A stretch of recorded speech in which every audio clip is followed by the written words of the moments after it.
July 12th of 2023. Police are in pursuit of two Teslas that decided today was a good day for a street race. Both cars, traveling over 90 miles per hour, were heading toward an Arkansas State police officer. They split his cruiser, one Tesla passing on the right and the other on the left. The right Tesla took an exit and vanished, leaving the left Tesla to deal with the police. The high-powered smart car quickly pulls away as other officers join the pursuit. It takes our officer over 90 seconds to catch up, which can feel like forever in pursuit time.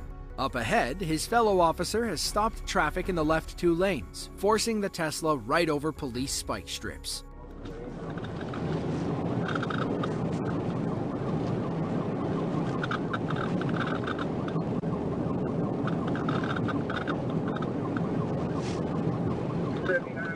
Looks like 24 is with it. Traffic stopping up here, be careful.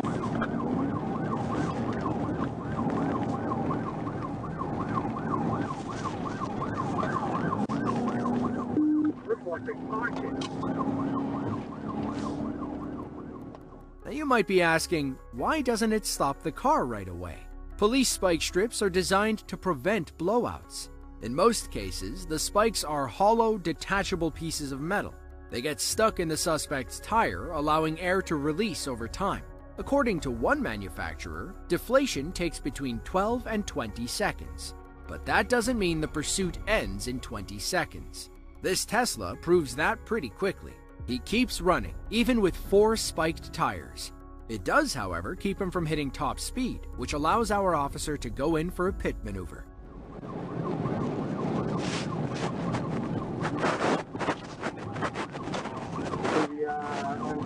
Go again. Alright. It was close, but he'll have to try again.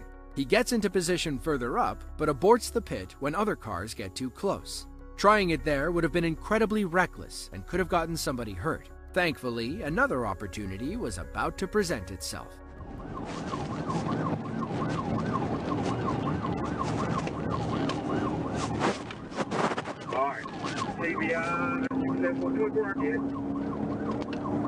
I got it, busting that tire.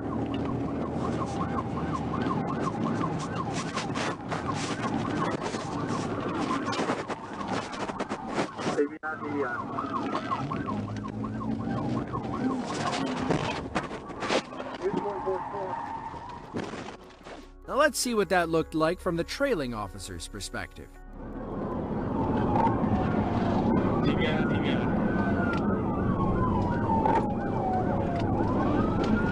He hit 24's car.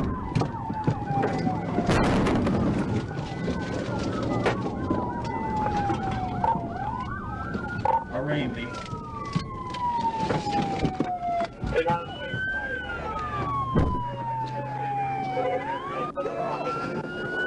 You good?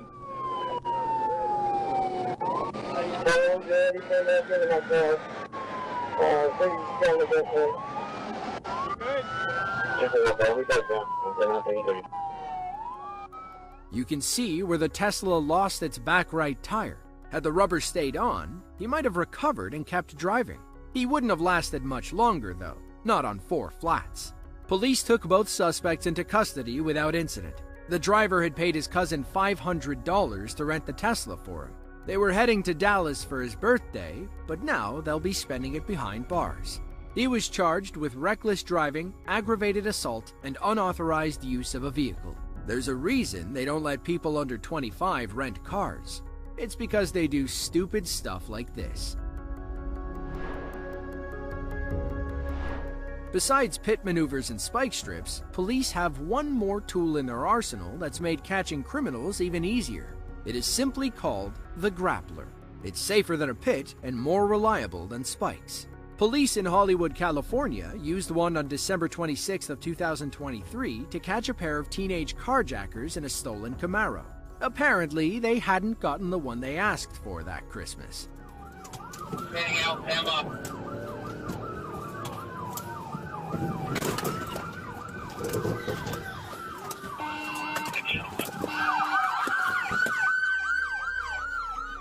The grappler is like a portable net attached to a police car's front bumper.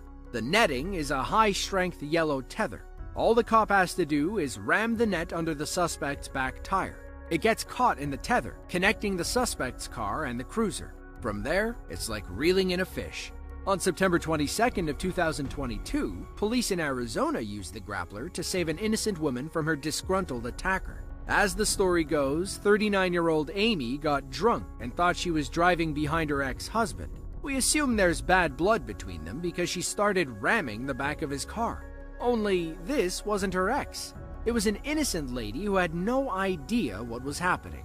Even with police on her tail, Amy kept ramming this poor lady's car. That's when they deployed the grappler and reeled her in like a drunken tuna.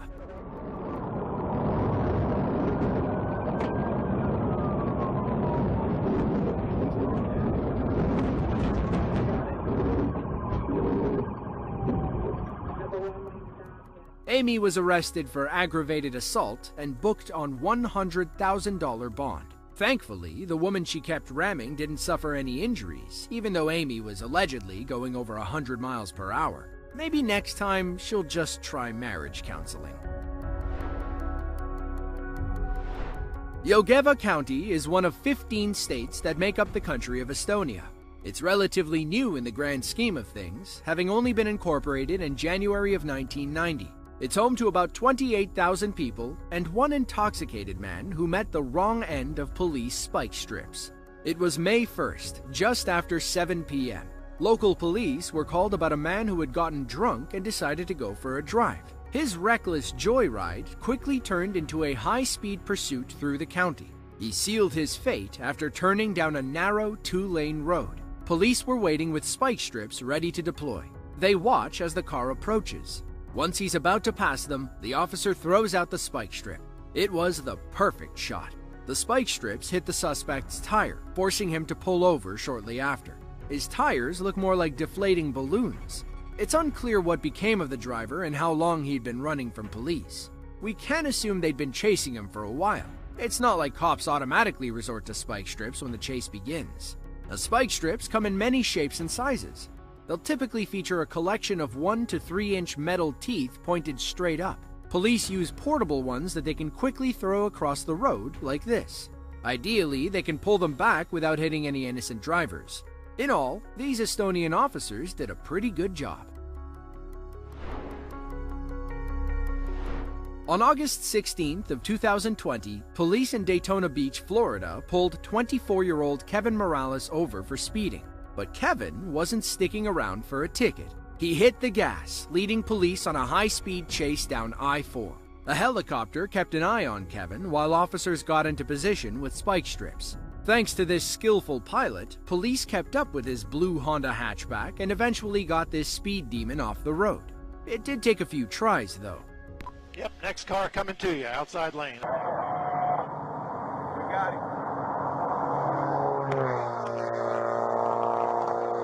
Did you guys hit him or not? Down there. Spiking a suspect's car isn't as easy as it sounds. You can tell how hard the timing is when someone is speeding over 100 miles per hour. This isn't a video game where cops deploy strips across the road. They must time it perfectly to hit the suspect's vehicle while avoiding collateral damage. Up ahead, police set up for another spike attempt. Meanwhile, Kevin tries to fake them out by taking the exit, but the helicopter keeps the police hot on his tail. Let's see if this second spike strip does the job. Negative, he's passing. Hey, stand by, he might be getting off here. He's exiting onto Saxon. Okay, he's not going westbound. He's either going eastbound or he's going to continue. 15 under I-4. Yeah, he's continuing westbound. He's not taking the exit onto Saxon. The officer under the bridge thinks he hit Kevin. If he didn't, a third officer was waiting up ahead, just to make sure. Okay, he's in the on-ramp to I-4 right there.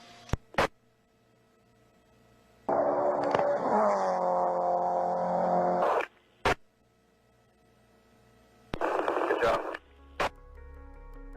Nobody lasts very long after driving over 2 spike strips. At this point, Kevin is running on borrowed time. Still, that didn't stop him from weaving in and out of control and risking people's lives. Luckily, nobody was too close when Kevin lost control. Chris, get ready. Make sure you're behind cover, buddy. What's the status on Central Central? They've got the information. We don't know who's en route yet. Okay, he's spinning out, guys. Looks like his tire just went out. He's just lost control. He's off to the median. 62 Central. He's signal 4. Signal 12. He's continuing south.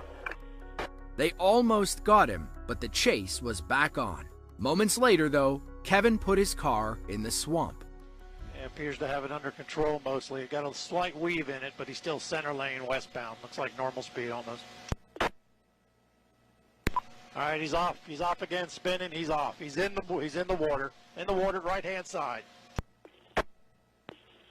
Units, you're covering each other. Air 1, car into the water. Affirmative. He's off to the right in the water. He's in the ditch. They have not exited yet. Doors open, but he has not exited. All right, guys, he's about to bail. Get our cover. Okay, you have one white male coming out the driver's side. He's not running. There's also another person inside the vehicle. It's over your there! Ah! Step away from the car! Step away from the car! Hands up! Hands up! Guys, call him out to you. Face away! 10-3, felony stop. Keep your hands up! Keep your hands up! Keep your hands up in the door! Pull open your shirt! Pull up your shirt! Police swarmed the car and ordered Kevin to walk backward toward them. He was eventually charged with reckless driving, driving without a license, and resisting arrest. As for his passenger, she seemed to care more about her phone. She made the dumb decision of tucking it into her waist instead of dropping it. What do you think that looks like to an officer standing 20 to 30 feet away? She, however, was not charged with any crimes. As far as we can tell, she was an unwilling participant in Kevin's joyride. If you enjoyed this video and want to see another just like it, be sure to click the link on screen now. With that,